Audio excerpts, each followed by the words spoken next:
भाई साथी हमारे चले गए, हम भी चालन हार, कोई कागज में बाकी रह रही, तात लगी है वार। कबीर परमेश्वर जी आप जी और हमें ये समझाना चाहते हैं कि भाई यहाँ आप उतने समय तक ही हो जब तक तुम्हारा प्रारब्ध लिखा हुआ है, और जो पहले हमारे साथ थे वो चले गए, उनका वो समय आ गया, उतना प्रारब्ध खत्म हो गया। और आप जी ये सोच रहे हो कि हमारी अभी जाना नहीं होगा, हमारी मृत्यु नहीं होगी, ये तो इसलिए देरी लग रही है कि तेरी वो कागज में सांस अभी शेष रहते हैं, एक दिन वो पूरे होंगे, और इसलिए देर हो रही है तुझे, तू भी जाएगा।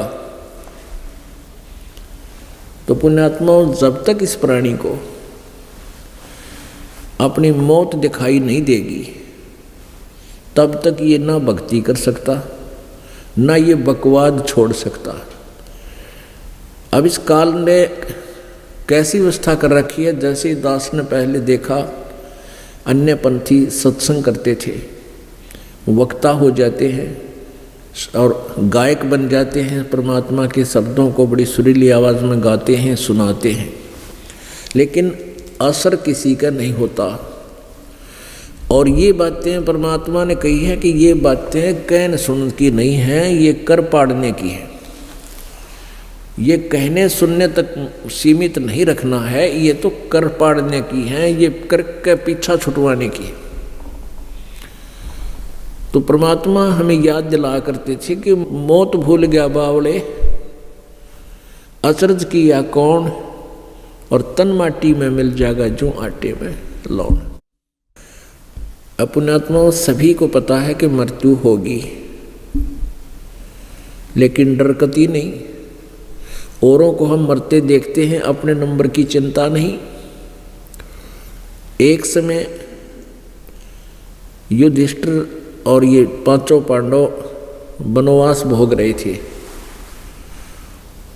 एक बार उनको प्यास लगी, जल पीने के लिए जल की खोज में पहले छोटा जाता था, सब ये नियम है, सबसे छोटा भाई गया, फिर दूसरा गया। तो वहाँ तालाब में जो ही उन्हें बर्तन डाला पानी लेने के लिए, आकाशवाणी हुई कि मेरे प्रश्नों का उत्तर दो, उसके बाद जल लेना। लेकिन सहदेव ने जब सबसे पहले गया, उसने नहीं परवाह की कि भाई भूखे प्यासे मर रहे हैं, बहुत ज़्यादा प्यास लगी है, इसके प्रश्न के उत्तर दूंगा, इतने जल पिला के आता हूँ। जो ही उसने जल लेने की चेष्टा की, मृत्यु होगी। इंतजार करके दूसरा गया, नकुल गया। उसने भी सोचा ये भाई तो प्यास से मर गया है, बाकी भी मरने वाले हैं, उनके लिए जल्दी जल ले चलता हूँ। आकाशवाणी हुई कि मेरे प्रश्न का उत्तर दो, बाद में जल लेना। उसने भी परवाह नहीं की, वो भी मर गया। फिर भीम गया, भीम के साथ भी ऐसा ही हुआ। अर्जुन गया, अर्जुन के साथ भी ऐसा हुआ। फिर युधिष्ठिर स्वयं गया। अब युधिष्ठिर ने सोचा भी ये तो प्यास के मारे मर गए और किनारे पे आकर ही मर गए। उन्हें सोचा चलिए तो मर लिए, जल तो पी लूँ, क्योंकि जान जाने वाली है। उसी समय आकाशवाणी हुई कि मेरे प्रश्न का उत्तर दे, बाद में जल लेना, नहीं तेरी हालत भी तेरे भाइयों जैसी हो जाएगी। तभी दुष्ट ने कहा कि प्रश्न करो। यक्ष ने कई प्रश्न किए, उनमें से एक प्रश्न ये था, उसने कहा कि संसार में सबसे बड़ा आश्चर्य किस बात का है। युधिष्ठिर ने उत्तर दिया कि हम प्रतिदिन संसार में बहुत से व्यक्तियों को मरते हुए देखते हैं, लेकिन अपनी मृत्यु की हम चिंता कभी नहीं करते, ये सबसे बड़ा आश्चर्य है। उसके बाद यक्ष ने उन सभी को जीवित कर दिया, उसके प्रश्नों से प्रसन्न होकर। तो कहने का भाव ये है पुण्यात्माओं कि हम सबसे बड़ी गलती, सबसे बड़ा जो ना अचंबा हम ये कर रहे हैं, सबसे अद्भुत कर रहे हैं कि हम डरते को ना मौत से, दूसरे को हम जैसे कोई मृत्यु हो जाती है निकट संबंधी की, हम उसका अंतिम संस्कार भी करते हैं जैसे भी रीति जिसकी है। और जब तक हम शमशान घाट पर पहुंचते हैं तब तक तो थोड़ा बहुत महसूस रहता है कि भाई क्या लेके गया, ये क्या लेके गया। और जो ही वहाँ से वापस आते हैं उसी समय सब एज इट इज जैसे थे। लेकिन इस तत्व ज्ञान से हमें यह मौत भूली नहीं जा सकती।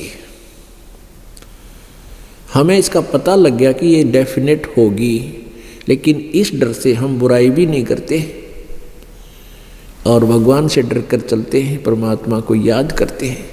ये सबसे बड़ा फार्मूला बताया परमात्मा ने कि जब तक हम इस मृत्यु से नहीं डरेंगे तो हम भगवान की भक्ति भी नहीं कर सकते और ना ही बुराई छोड़ सकते। जो 2 नंबर का काम करते हैं, किसी से रिश्वत लेते हैं, किसी को लूटते हैं, ठगते हैं या और कुछ करते हैं, तो ये हम बीड़ी शराब मांस तम्बाकू का प्रयोग करते हैं और चोरी जारी करते हैं।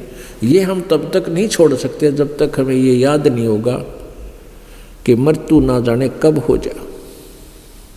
हम एस्टीमेट अंदाज़ा सा लगा रहे हैं, अप्रोक्सीमेशन कर रहे हैं कि शायद 80-90 वर्ष 100 वर्ष तक तो जीवित रहा करें। पहले तो 70 साल पाछे जो शरीर जीवन जोगा रहे को ना, कोई एकादा भगवान को अच्छी कोई ठीक संस्कार से हो वो बेशक बचा रहे, और उसके बाद जितना भी समय है आपकी दुर्गति का है, चाहे जीवन 100 वर्ष भी रह जियो।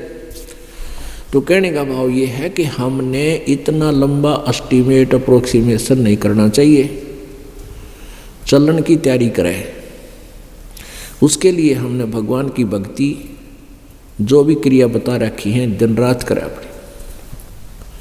साथी हमारे चले गए अम्बी चालन हारे, कोई कागज में बाकी रह रही तातें लगी है वार। फिर क्या बताते हैं, बेटा जाया खुशी हुई भाई बहुत बजाए थाल, ये तो आना जाना लगा हुआ है जो कीड़ी का नाले। परमात्मा कहते हैं कि जैसे पुत्र होता है तो राजा लोग तो बैंड बाजे बजा के खुशी प्रकट किया करते, पूरे शहर में गाने गुणे गा के मिठाई बांटा करते। गरीब आदमी ने वही रीस कर ली, पुत्र होने के उपलक्ष्य में थाली पीटा करें, थाली पर टन टन। तो आसपास के व्यक्तियों को पता लग जाता है कि उनकी पुत्र वधू का बालक होने वाला था, बच्चा होने वाला था, थाली बजी है तो पुत्र हो गया। और फिर वो गुड़ बांटा करते, एक एक डली सब न देते आसपास के। तो परमात्मा कहते हैं इस काल के लोक में तुम क्या पे खुशी मनाते हो, बेटा जाया खुशी हुई और खूब बजाए थाल, ये तो आना जाना लगा हुआ जो कीड़ी का नाल। बेटा हो गया, युवा हुआ, शादी की तैयारी हुई है, विवाह के लिए बारात जा रही थी, रास्ते में एक्सीडेंट हो गया और पहले दिन शाम ने नाचे थे, गाँव थे, डीजे ले रहे थे, पंगा पा रहे थे, निरा उद्मस्तार रखा था। और सुबह वो लड़का भी मर गया जिसका ब्याह था, 5-7 और साथ में मर गए। तो पुण्यात्मा ठीक है, ये नहीं कि विवाह शादी ना करनी या दैनिक क्रियाएं कति छोड़ दे। परमात्मा कहते फिर फंड क्यों करे, ठीक है ब्याह कर लो, सिंपल वे से जाकर अपनी शादी कर लो। लड़का लड़की का ब्याह होना है, चाहे 10 आदमी चले जाओ, चाहे 2 चले जाओ, उसमें बकवाद और ये फंड करने की क्या आवश्यकता रहेगी, जिस तो भगवान नाराज हो है।